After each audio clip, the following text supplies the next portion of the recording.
Okay, well, this is going to be just a short recording, a recap of, I believe this was last week, towards the end of last week. Should be in the previous video where we made a basket using the Magic 8 ball. And it came up with these 10 pair. And remember we had set these breakout lines on it. Well, it did break out to the downside, as you can see. And originally the stop loss was up here, but since I had the trailing stop turned on, it has moved down. Now, as you can see, we may be consolidating a little bit here again, because it looks like we may have a little bit of support going across here. So we'll watch it, and what I'm going to do, we can get rid of these lines because they're no longer of any use. And I'm going to turn the trailing stop loss off. And just in case it pulls back farther, I'm going to move this down a little closer to give me a little bit more profit in case it does come back.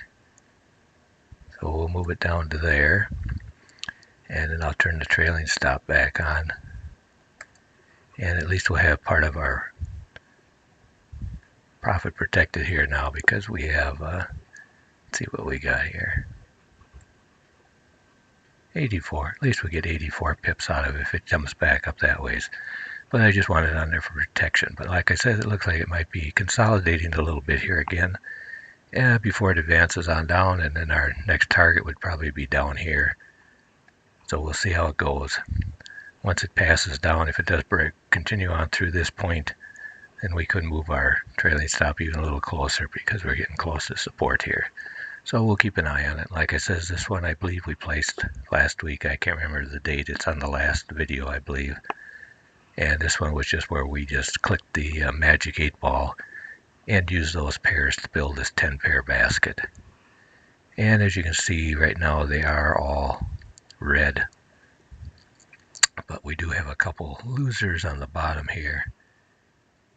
So we'll see what happens. So that's about it for that one there, and we'll keep an eye on it.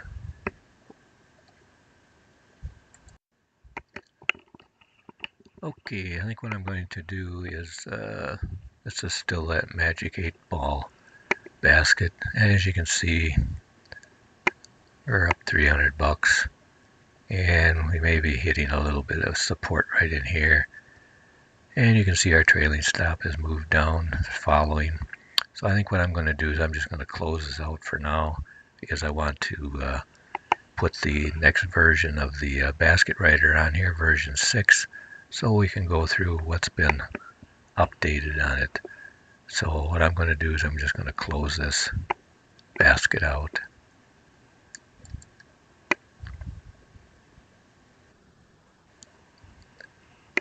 Okay, there, we closed it out. So that wasn't too bad. That one worked out okay. So what we're going to do next is we'll install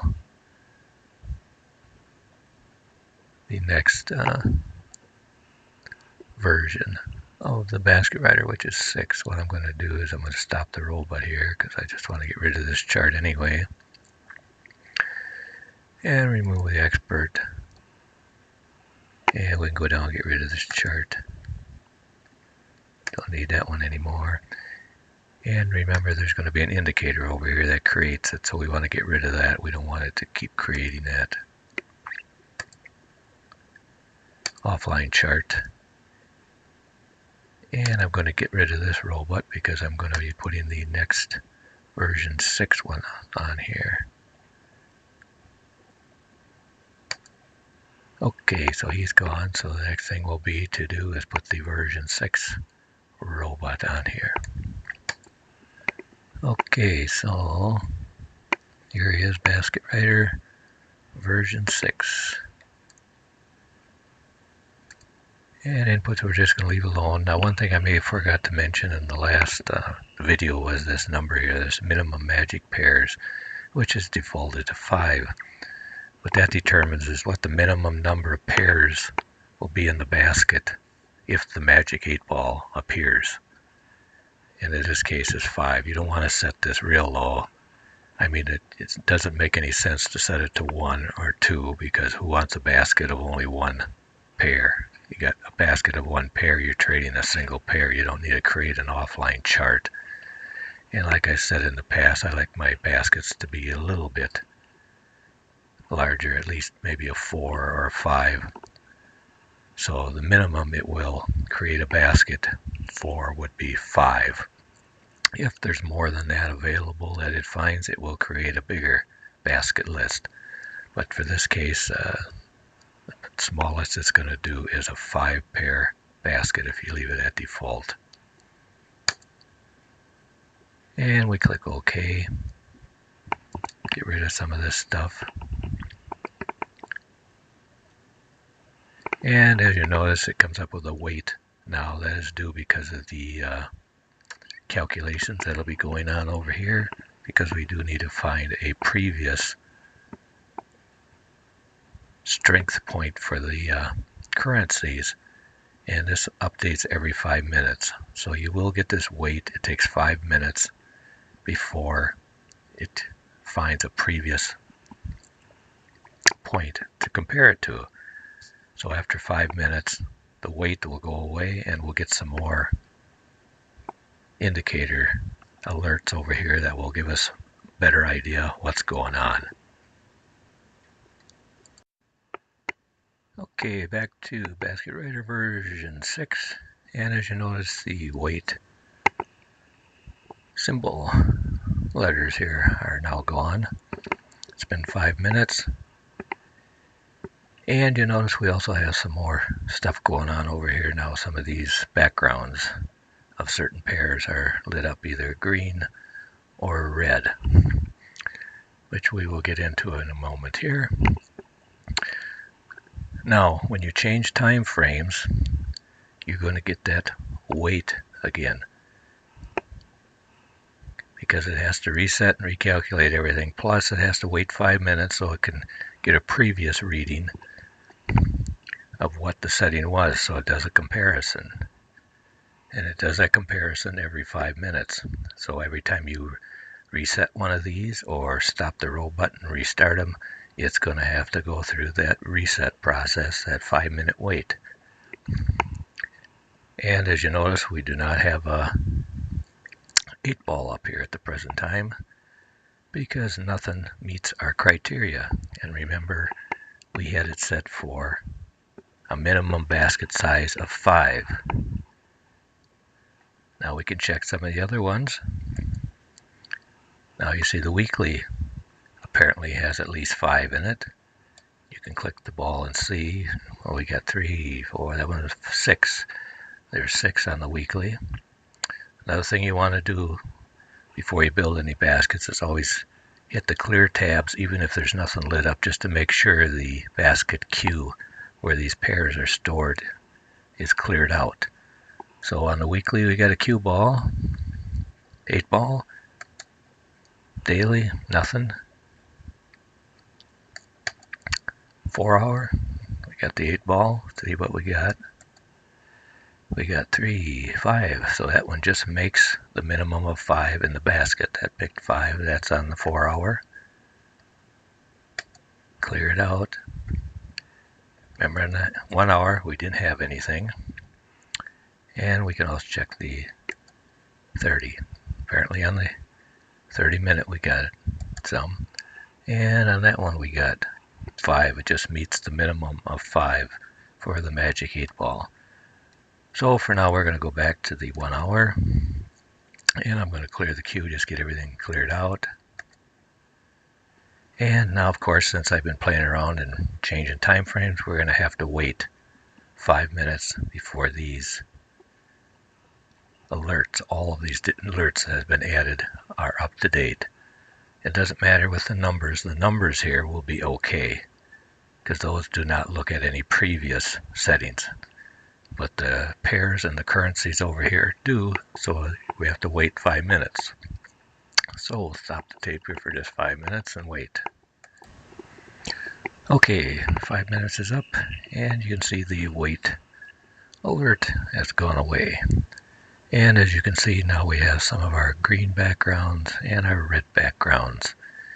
And we'll tell you, got to show you just what all these new alerts mean over here.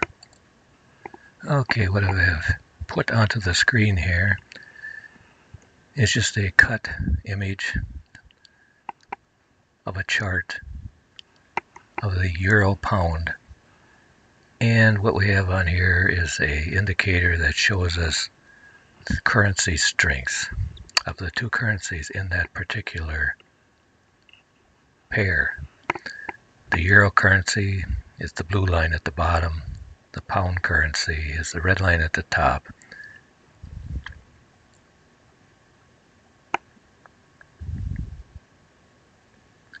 And at the present time, you can see the pound is stronger than the euro because the pound is up on top of the euro. You can see they crossed over right here. So right now, the pound is strong and the euro is weak.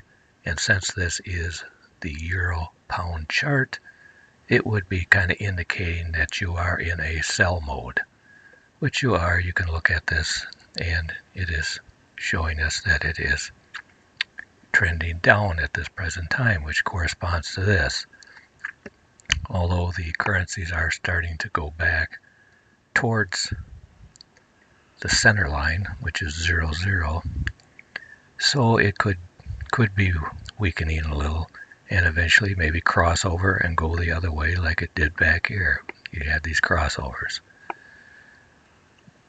So now the way this works with these new alerts over here is you notice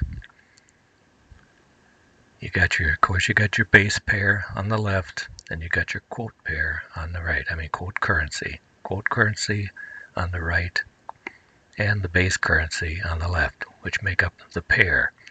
You notice now there's a color here at this particular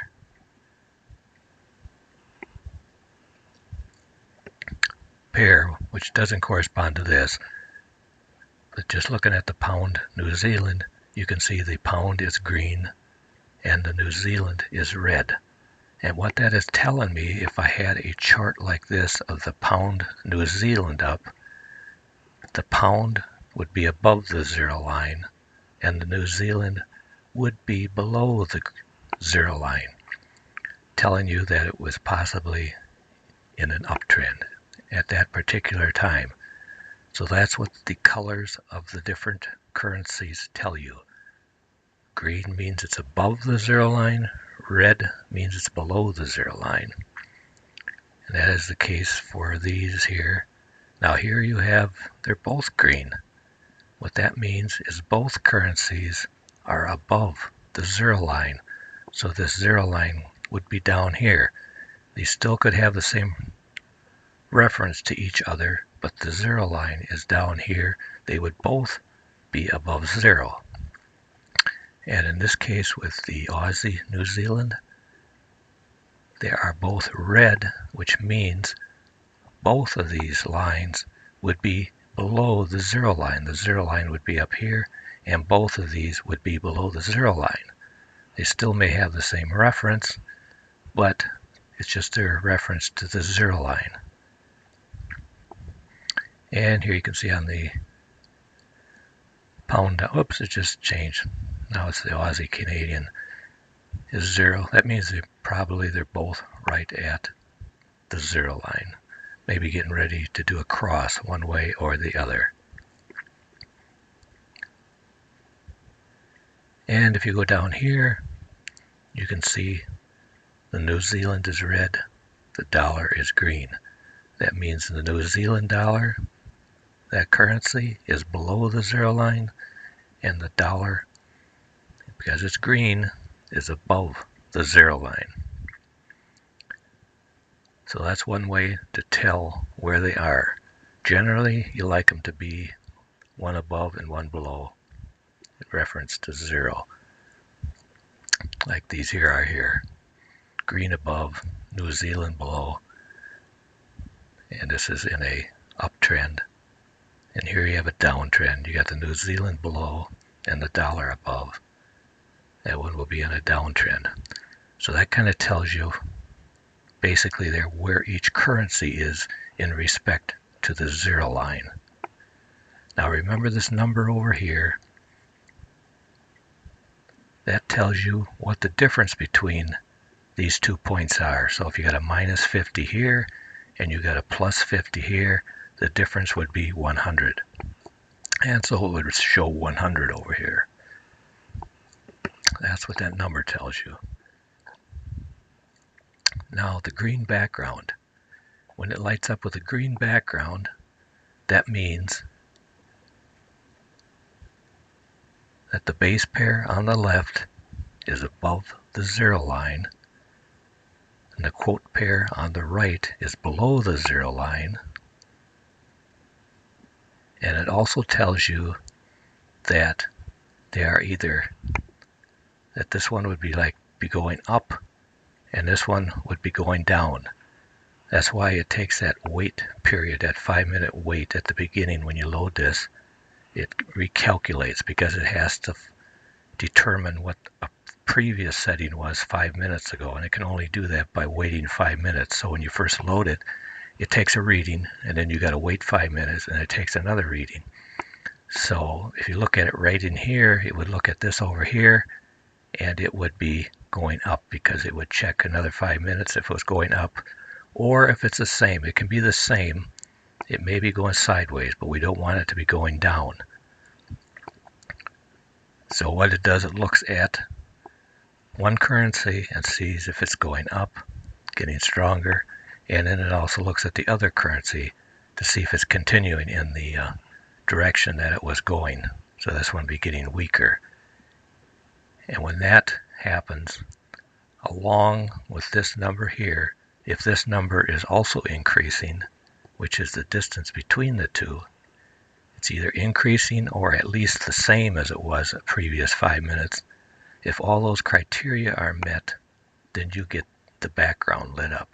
And in this case, it's green, telling you that all those criteria are met. That the top one currency is going up, bottom currency is going down.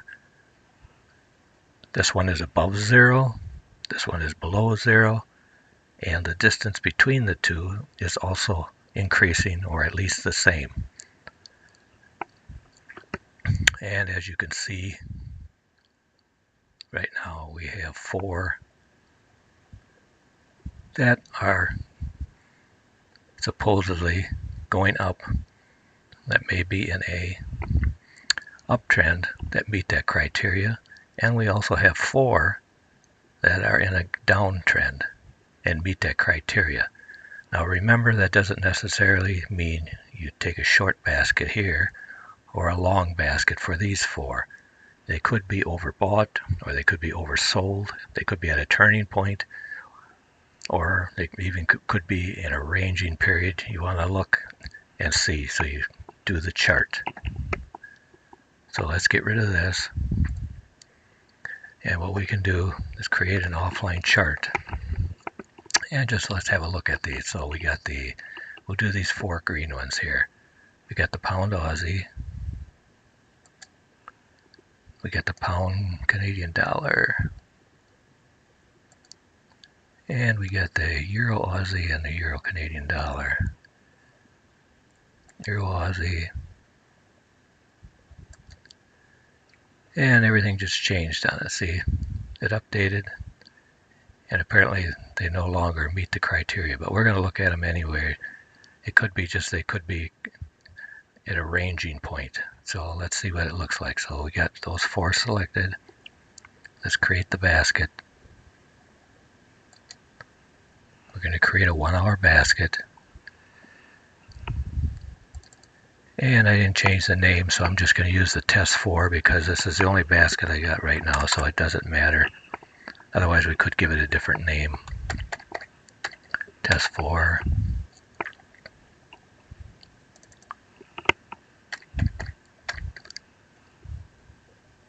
Oops. Okay, there's a basket, and click OK. And you gotta make sure these names match up with these, before you do the basket. And for now, we can just clear all the tabs. So we're done with that basket, and like I said before, you notice here it did create and loaded that indicator onto this chart. So this particular chart always has to stay open. You can stop the robot or delete the robot if you want to. Sure, you always stop them before you try to do something. But you got to leave that indicator on the chart. Okay, so now what we're going to do is go up and see if we can find that offline chart.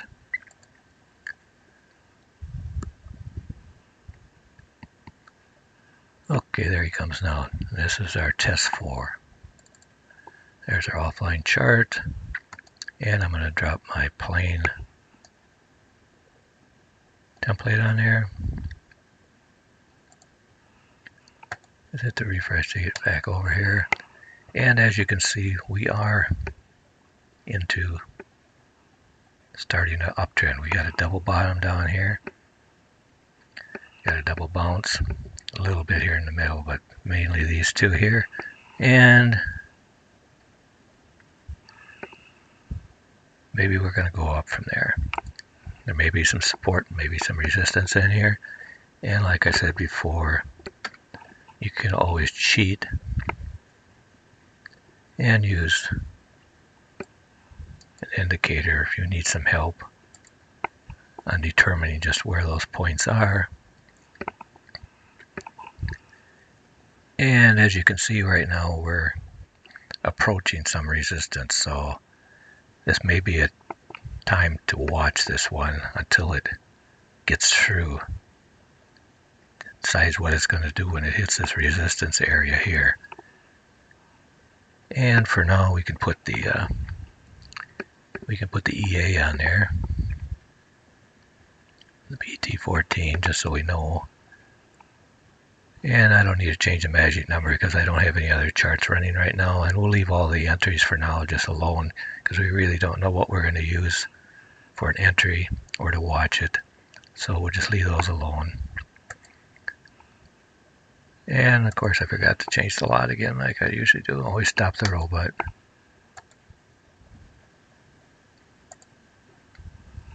This particular broker has got to be 0.1. Hit OK, and we can move this over just a little bit to get it out of our EA.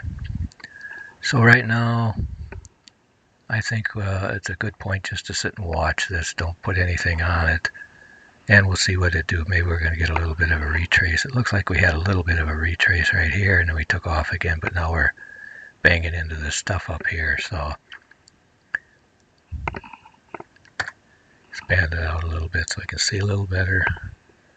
And you can even change to a line chart if you want. Actually, line charts sometimes are easier to comprehend. And as you can see, we're getting close to this area. So once we break through that, and then we got another one here, so it's a good one to sit and watch.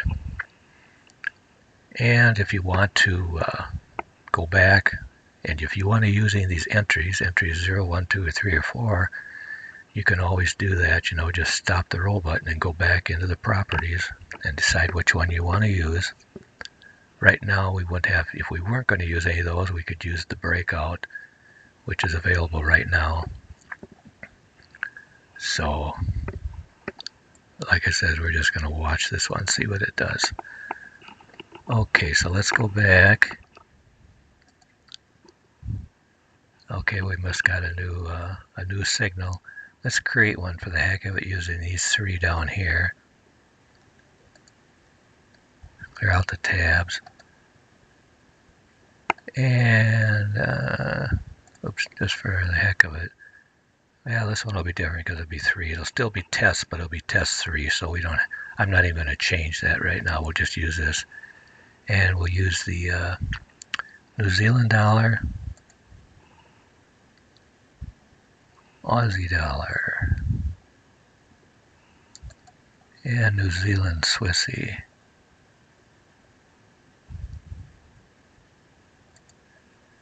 This will be a small basket, just 3. We'll see what it looks like. And see, it came up test 3, which we haven't used, so we're safe there. Test 3. Test 3. And like you said, we're just doing this to see what it looks like. 3 is about the minimum size I would usually go. I don't like to go down to 2. Okay, clear out all the tabs. And let's go see if we can find it. And here he is. And hit a refresh. Oops, I want to do a plain chart on this also. And click the refresh again. And as you can see, remember they were showing us that it was in a part of a downtrend, which it is here. So what I'm going to do is change to a line chart. And we can throw the EA on there. Now remember, we got to change the number because we already got one running. And remember to change this time to 0.1.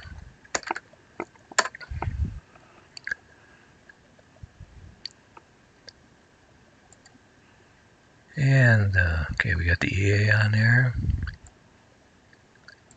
And if you want to cheat, you can put this on there just to give you a little bit of help when you're starting out.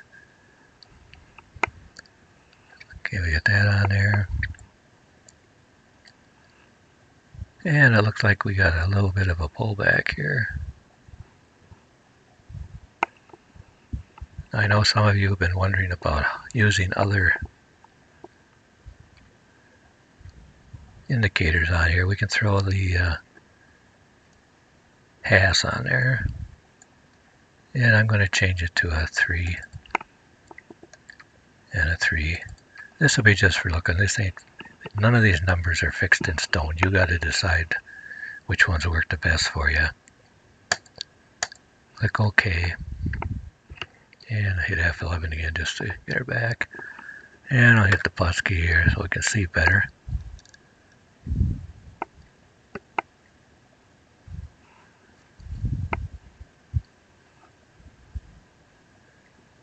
That's just what it would look like if you put the hats on.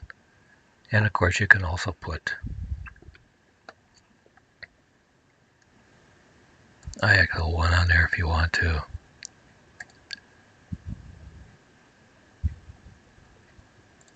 I don't even remember what some good numbers are. These numbers, you gotta determine which one work for you and which ones don't. That's why I don't use the IXO too much. It varies too much. And since this is a 5-digit broker, that's why we got to add the extra digit. If you're in a 4-digit broker, you can leave off one of the digits.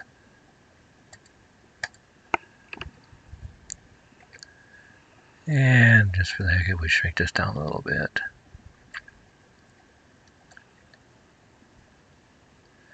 And that's what your IXOs would look like.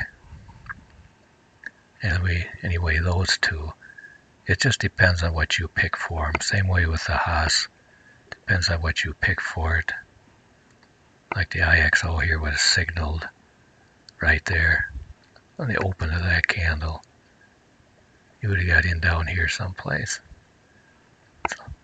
So if you speed this one up a little bit, you may have got in sooner. But like I say, it's up to you what you want to use. And then what you would do, once you determine what you want to use, you could go back. One thing I want to mention too, remember if you looked at the other videos, you notice all these numbers here match the settings of the indicators. That's because I got that indicator link turned on in the EA. If you turn that off, then you're going to have to enter these manually. But by leaving it on, if I change one of these now, it will automatically change in the EA, so I don't have to change it. So for now, if you wanted to use one of these, what you would do is stop the robot, go back to the properties, and you could either set it up as entry 0, and you could pick and choose just how you wanted to use these by doing these settings down here. Or if you pick entry 1, 2, 3, or 4, those are already preset entries. So for now, we're just going to leave it the way it is. Like I said, you can determine for entry 0 what you want to use. If you want to use the Haas direction or cross, same way with the IXO1 or IXO2, direction or cross, whichever combination you want to use. Now for entries 1, 2, 3, and 4, like it's been explained before in the videos, those are all preset. Like entry 1 has to be a cross of the Haas with the direction of IXO1. It does not use IXO2. Same way here. Entry 2 uses the cross of the Haas, direction of IXO1, and direction of IXO2. Entry 3 is direction on the Haas, direction on 1, and a cross on IXO2. Entry 4 is direction on the Haas, cross on IXO1, and direction on IXO2. These are all preset, and you'll notice they're all grayed out because I haven't told it to use any of them. When you change it to true to use one of these, then this will come up in yellow. That way you know what you're using.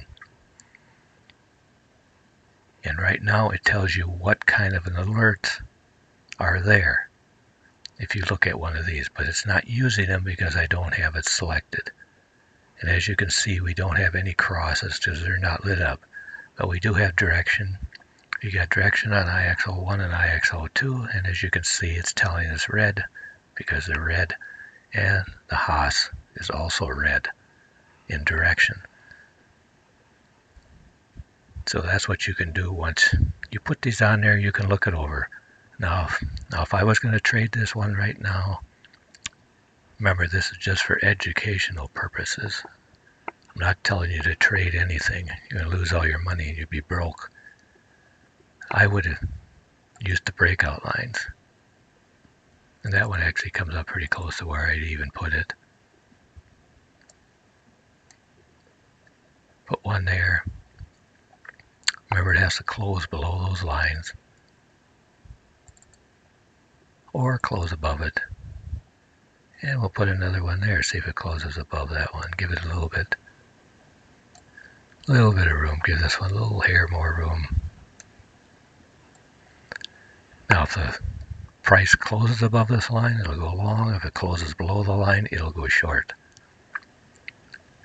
Now one thing you may want to do when you're moving these lines around,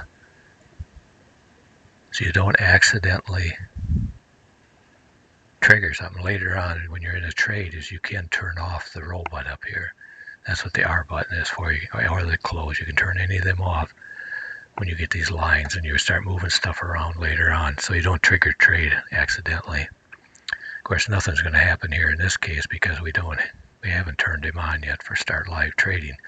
But if we had start live trading turned on and you start moving these around and all of a sudden you move them down here into the green line, this thing's going to take off and take a trade. So just be careful of that.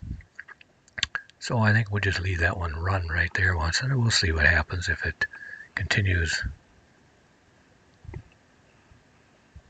going up or going down. Hit the minus key here. Kind of been in a trend for a while. I don't know if there's any more.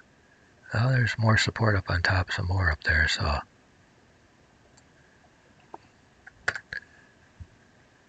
we'll watch it, see what happens. And like I said, I'm not using any of this stuff right now, so I can even delete them. Later on, we find some that are more acceptable to using the Haas or the IXOs. We'll run a video on them, but right now I don't see it.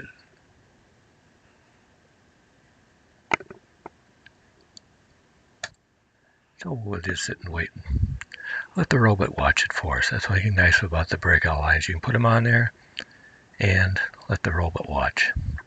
Now in this case, you notice, you look at this, we got 117 pips between these two. And remember, when it breaks out, it's going to put the stop loss at the opposite one.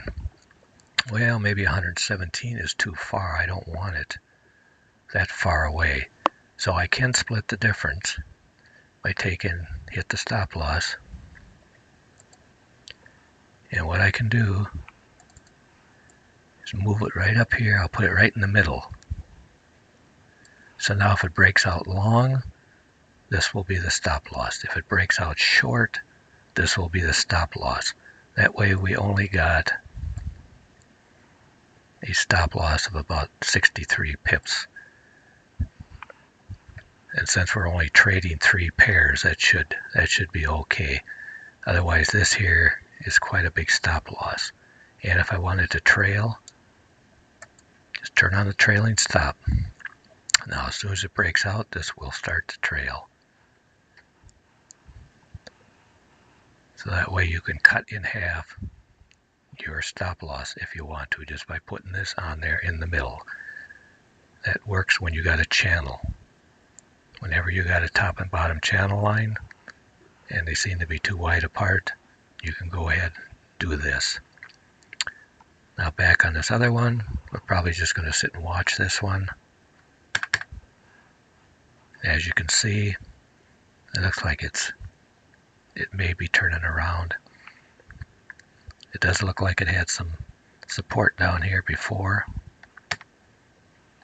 That's as much history as they got, so it's going to be either it's going to go up or it's going to go down. We don't decide that. We let the chart decide it for us. And when we see some sort of, maybe it'll consolidate right here. If it starts to consolidate,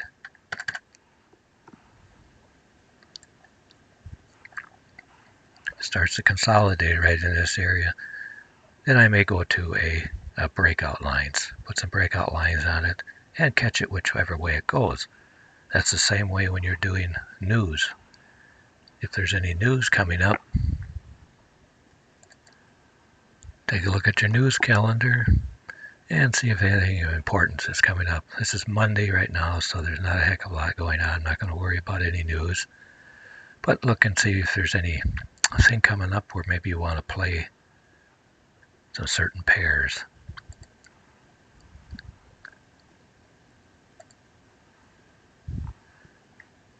In that case, you could go back and build a chart with those pairs and see what happens. So that about covers it for now. We'll see what happens. Get this posted.